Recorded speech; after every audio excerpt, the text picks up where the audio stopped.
Hello guys, welcome to my channel. आज के video में हम करेंगे 8th example of first chapter of programming in C. तो इससे पहले हमने कल 6th और 7th एग्जाम्पल किया था। आज हम 8th और 9th एग्जाम्पल करेंगे। तो स्टार्ट करते हैं वीडियो को। Draw a flow chart to find roots of a quadratic equation. हमें एक फ्लो चार्ट ड्रॉ करना है, क्या करने के लिए? क्वाड्रेटिक इक्वेशन के रूट्स को फाइंड आउट करने के लिए। ठीक है, तो क्वाड्रेटिक इक्वेशन क्या होती है? इसकी जनरल फॉर्म होती है ax² plus bx plus c। Variable a b c हमारे कांस्टेंट होते हैं, लेकिन जब ये वेरिएबल के साथ होते हैं तो हम इसको क्या बोलते हैं? Coefficient of x², coefficient of x, और ये है आपके पास कांस्टेंट। फॉर एग्जाम्पल, आपके पास एक क्वाड्रेटिक इक्वेशन है 2x² प्लस 4x प्लस 2। ठीक है, ये आपके पास क्वाड्रेटिक इक्वेशन है। इसके हमें रूट फाइंड आउट करने हैं। रूट का मतलब क्या होता है? रूट वो होते हैं, यानी x की ऐसी वैल्यू जो इस इक्वेशन में पुट करे और हमें वैल्यू क्या मिले? 0। यानी वो रूट इस इक्वेशन को सेटिस्फाई करे, तो वो क्या होते हैं? इसके इक्वेशन के सॉल्यूशन।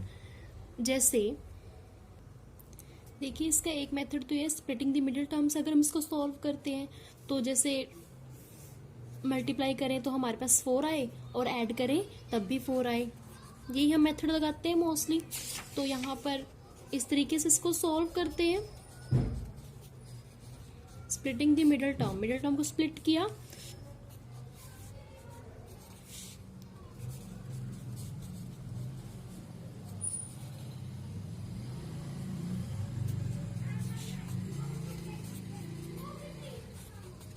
इस तरीके से हम इसे सॉल्व कर।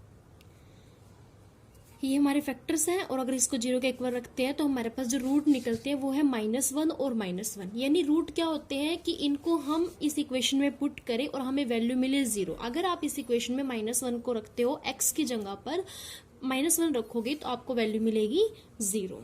ठीक है, इस तरीके से हम इस इक्वेशन में वैल्यू रखते हैं तो हमें वैल्यू मिलती है 0। यानी ये इक्वेशन का क्या है? -1 इस इक्वेशन का एक रूट है। तो ये तो है splitting the middle terms method. ठीक है, अब हम करते हैं एक और मेथड जो कि हमारे फ्लो चार्ट को ड्रॉ करने में यूज होता है। देखिए, ये इक्वेशन ली थी हमने, ये वैल्यू है a, ये b है आपके पास, और ये c। तो अब हम निकालते हैं b² माइनस 4ac, जिसको हम बोलते हैं डिस्क्रिमिनेंट। ठीक है, तो b² यानी 4² 16 माइनस 4 मल्टीप्लाई में a मल्टीप्लाई c। ठीक है, तो 16 माइनस 16 इज इक्वल्स टू 0।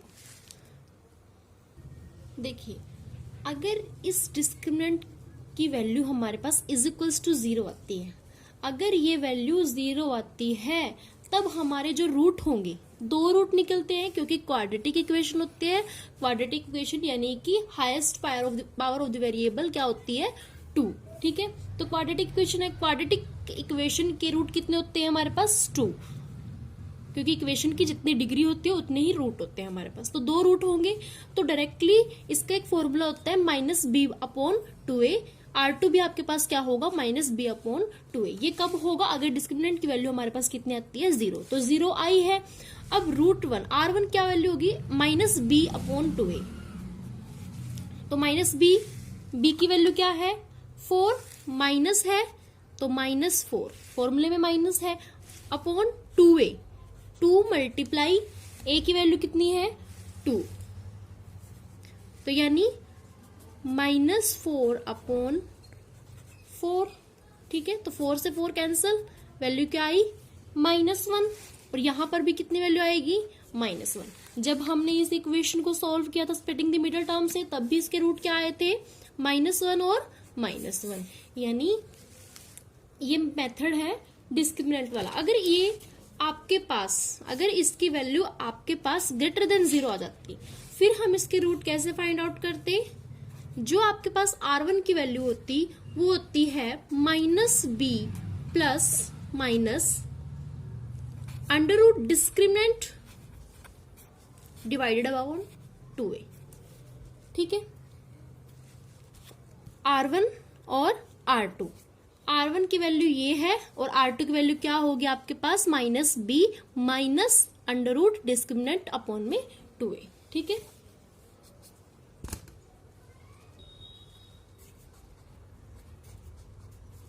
इस तरीके से।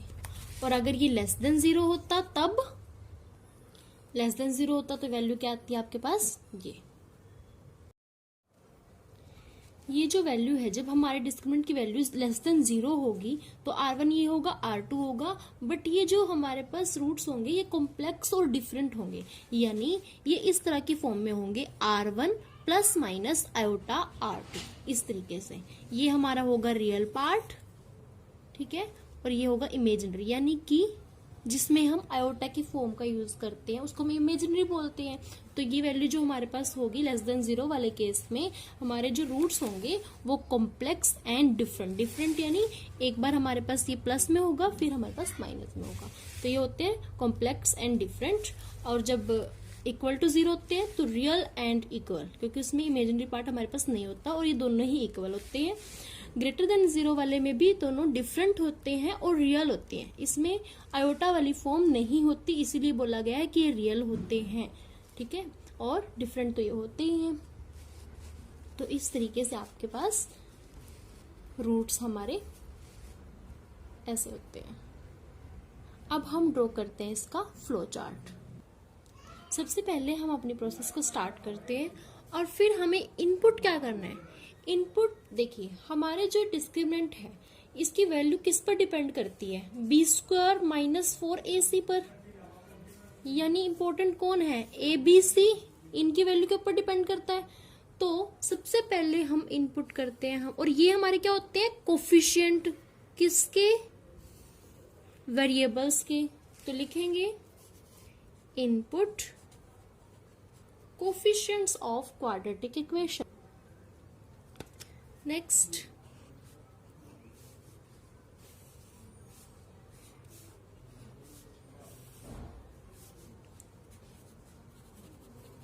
रीड ए बी सी, यानी ए बी सी की वैल्यू। उसके बाद अब हमारे होती है प्रोसेसिंग। प्रोसेसिंग यानी फॉर्मूले में हम पुट करते हैं, फॉर्मूला कौन सा? Discriminant is equals to b² minus 4ac। जैसे ही हमने इसके अंदर वैल्यू पुट की तब हम देखते हैं कि जो ये वैल्यू आई है ये वैल्यू क्या 0 के इक्वल है? Is discriminant is equals to 0? अगर है तो इसके रूट क्या होंगे?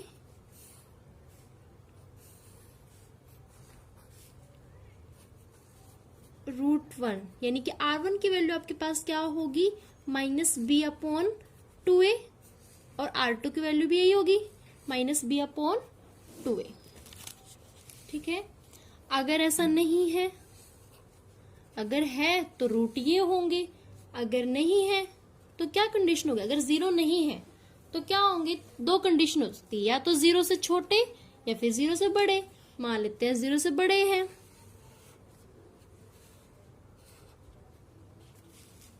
जीरो से बड़े। Is discriminant greater than 0? अगर वो 0 से बड़े हैं तो रूट किस तरीके से होंगे? अगर बड़े हैं यस तो क्या होंगे रूट?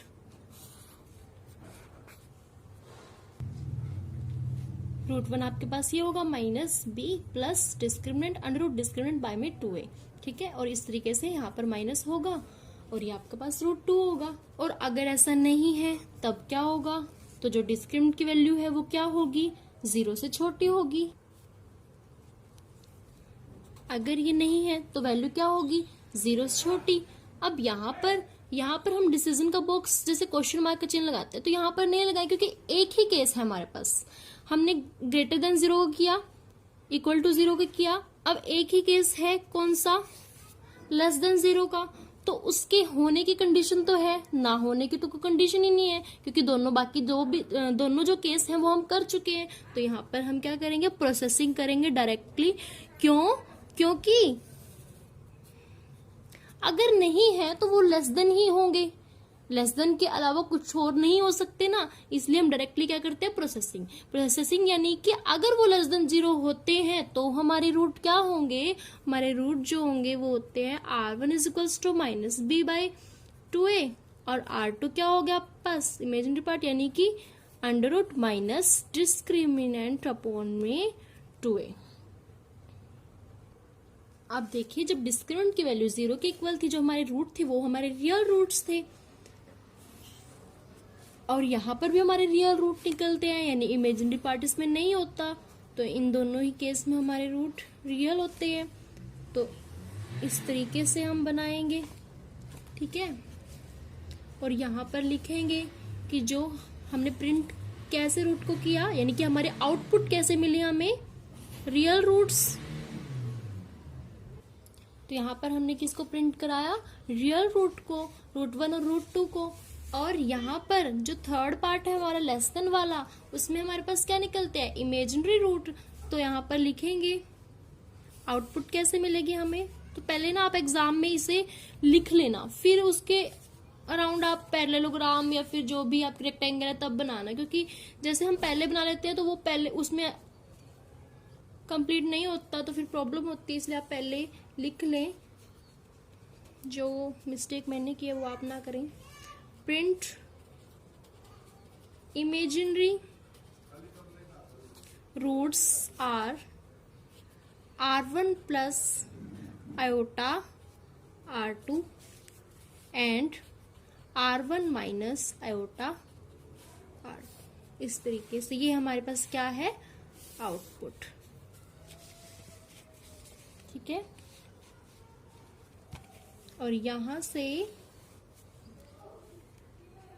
इन दोनों के लिए हमें रियल रूट मिले, तो यहाँ से चलकर और यहाँ से एरो लगाएंगे, क्योंकि इसके बाद हमारी प्रोसेस क्या होती है, स्टॉप, क्योंकि हमने तीनों ही केस में, और ये हमारी प्रोसेस होती है यहाँ पर स्टॉप। तो इस तरीके से आप इसका फ्लो चार्ट बनाएं। Thank you so much guys.